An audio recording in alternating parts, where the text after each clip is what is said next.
주제별로 잘 정리된 도서관을 이용할 수 있도록 도와주는 것은 학문을 체계적으로 이해할 수 있는 기회를 주는 것이라 생각할 수 있고요.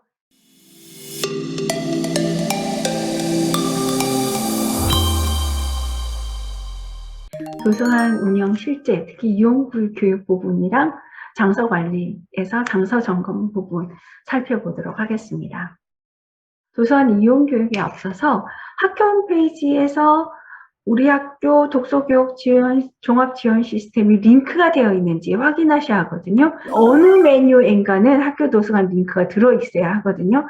저희 학교 도서관 같은 경우에는 부산중학교 홈페이지에 들어갔을 때 한가운데 어디쯤에 솔빛 도서관이라고 도서관 이렇게 모양이, 집 모양이 되어 있거든요. 그래서 여기를 클릭하면 네, 보시는 것처럼 독서교육 종합 지원 시스템에 검색 화면이 뜨도록 되어 있습니다. 이 화면의 링크를 학교 홈페이지 관리자에게 링크를 보내드리고 하면은 메뉴를 만들어 주실 겁니다. 특히 이 부분은요, 감사에서 많이 지적되는 부분이거든요.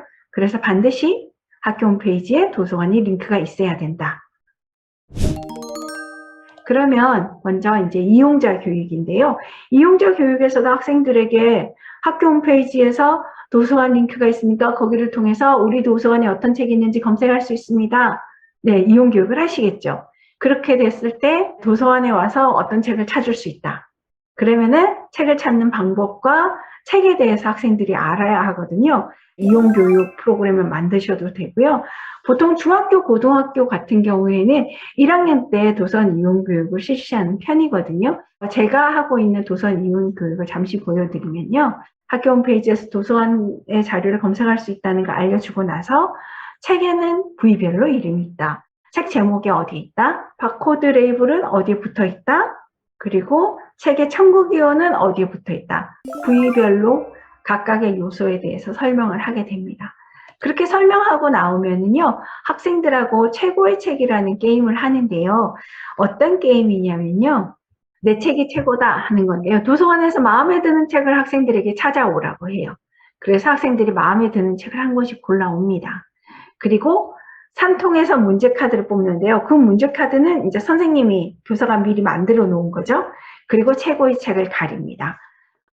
네, 여기서 가장 제목이 긴 책을 가진 마당을 나온 암탉 책을 가진 학생이 이 가지의 주인이 되는 거죠. 아이스크림 막대를 구해서 이렇게 한 가지를 만들었거든요. 그렇게 해서 게임을 했더니 굉장히 재미있었고요. 학생들이 책을 골라올 때 자기들이 읽은 책을 골라올 수도 있지만 읽지 않은 책을 골라올 때도 있거든요. 그래서 내용에 신중을 기해야 했죠. 그래서 내용은 이렇습니다. 문제거든요. 보면은 29번, 30번 이런 거 보면은 가장 재밌는 이야기 읽어야 알 수 있죠. 그렇기 때문에 이용자 교육 때는 책의 내용과 관련된 일부 가지들은 빼고 진행을 하셔도 좋고요. 그리고 초중고에 따라서 초등학생 학생들이 뭐 색인이나 이런 것들 좀 어렵겠다. 그러면 그런 부분들은 또 빼고 게임을 진행하셔도 되겠습니다. 학교급에 맞게 게임을 만드실 수 있겠습니다. 그런데 가장 큰 문제는요. 이 문제에 보면 참고문헌, 뭐 색인 이런 것들이 학생들한테 익숙하지 않은 거죠.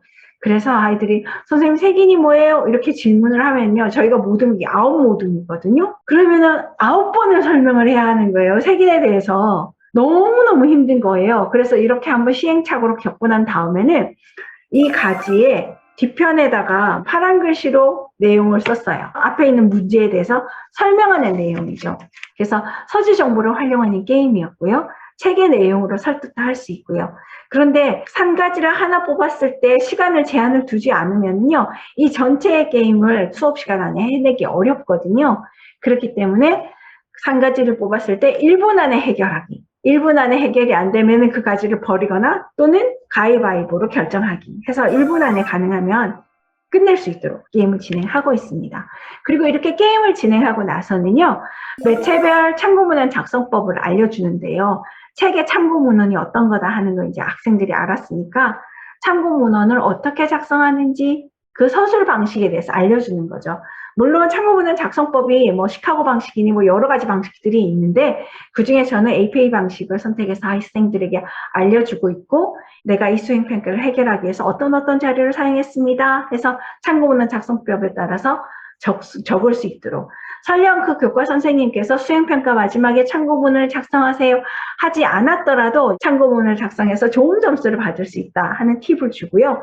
그러한 습관은 나중에 대학에 가서 레포트를 작성해서 낼 때도 충분히 활용할 수 있겠죠. 그래서 이거 꼭 알려주고 있습니다. 학생들이 굉장히 좋아하고요. 그리고 다음으로는 천국이어죠. 뭐 두말할 필요도 없죠. 한국 십진분류표에 대해서 간단하게 알려주고 간혹 초등학교 같은 경우에 책 제목에 가나다 순으로 나열한다든지 또는 심지어 그림책은 책 크기 순으로 나열한다든지 뭐 다양한 방법을 사용하고 있는데요. 가능하면 대부분의 책들은 천국이어 순으로 그리고 주제 분류 순으로 꽂혀 있도록 하는 게 좋은데요. 이렇게 KDC 분류법, 시점 분류법이 그냥 어느 날 갑자기 툭 만들어진 게 아니고요. 그 뿌리의 뿌리를 거슬러 들어가면은 아리스토텔레스의 학문의 분류의 근간을 두고 있죠. 그 학문의 근간은 뭐죠? 우리 학생들이 배우는 교과목에도 그 뿌리를 두고 있거든요. 그렇기 때문에 학생들에게 주제별로 잘 정리된 도서관을 이용할 수 있도록 도와주는 것은 학문을 체계적으로 이해할 수 있는 기회를 주는 것이라 생각할 수 있고요. 그래서 자기가 원하는 주제가 만약에 내가 좋아하는 주제가 동물학이다. 그러면 동물학은 490이구나. 학생들이 이해하고 주로 내가 원하는 490에 가서 책을 찾는 뭐 이런 기회를 만들어 줄 수도 있는 거죠. 그래서 학생들에게 KDC 분류편을 알려주고요. 그리고 나서 이런 게임을 하는 거죠. 사다리 타기에서 그리스 로마 신화 보여주고 몇 번이죠? 아마 학생들이 뭐 200번 이런 식으로 학생들하고 이제 사다리 타기 게임을 하기도 하고요. 그리고 나서는 천국의에 대해서 알려주는데요. 학생들이 천국의에서 가장 재미있게 생각하는 것은 저자 기호인 것 같아요. 분류 번호에 따라서는 학생들한테 좀 더 섬세하게 가르쳐주긴 좀 어려워요. 우리도 전공으로 배울 때 시험 치고 할 때 굉장히 어려웠잖아요. 그런 것처럼 분류 번호는 그냥 본인이 원하는 주제가 몇 번 정도다 하는 것만 기억해도 충분히 훌륭한데 저자 기호 같은 경우에는요. 그 원리를 알려주면 아이들이 굉장히 재밌어합니다. 만약에 분류 번호 813.6 김여령의 소설이다. 그러면은 813.6 숫자는 똑같죠. 현대 한국 소설. 그런데 저자 기호는 김려령, 김에 해당되는 김 첫 글자가 쓰여지고 그 다음에 려에 해당되는 리을에 해당하는 코드값 숫자 하나, 그 다음에 여에 해당되는 려니까 여에 해당되는 모음에 해당되는 코드값 숫자 하나 해서 가운데 숫자가 정해지고 그 뒤에는 작품의 첫 글자가 오는 거죠. 그래서 김여령의 작품이 완득이다, 우아한 거짓말이다, 뭐 가시고백이다 이렇게 됐을 때 어떤 책이 가장 먼저 올까요? 하면 아이들이 가시고백 위에 앞부분에는 똑같으니까 완득이가 먼저냐 우아한 거짓말이 먼저냐 그러면 학생들이 아야 어여 오요 오요를 계속 외치는 거죠. 본인이 원하는 주제의 책을 찾았을 때 그 책의 앞뒤에 같은 저자의 작품이 놓여있을 확률이 높다 하는 걸 알게 되고 그 작가의 작품을 쭉 다 읽는 그런 매니아층이 생기기도 하거든요. 그래서 아이들에게 천국이호가 이렇게 생겼다 하는 것을 알려주고 그리고 동시에 천국이호라는 거는 원래 책에 직접 우리가 개가제를 이용해서 책을 이용하게 된 거는 채 100년이 되지 않는다. 그것보다 훨씬 이전에는 일반 시민들은 책을 이용할 수 없었고 가진 자들 그러니까 임금이나 제사장이나 권력을 가진 사람들만이 책을 이용할 수 있었다. 그렇기 때문에 여러분들이 책을 이용하는 것은 자기의 권리를 행사하는 것이다 하는 것을 알려주면은 좀 이렇게 도서관을 이용하는 마음이 좀 뿌듯하겠죠. 그래서 학생들에게 도서관을 이용하는 것은 여러분의 권리를 찾는 일이다 하는 걸 알려주고 있습니다. 한국 십진분류법과 천국기호에 대해서 다 배우고 나면 이렇게 퀴즈가 나가죠. 첫 번째는 이렇게 이건 위에 천국기호 중에서 분류번호의 순서에 따라서 같은 분류번호였을 때 저자기호의 가나다 순, 자모순에 따라서 밑에 거는요 이렇게 분류번호가 똑같을 때 그리고 심지어 자음이 똑같을 때 그 다음에 모음의 순서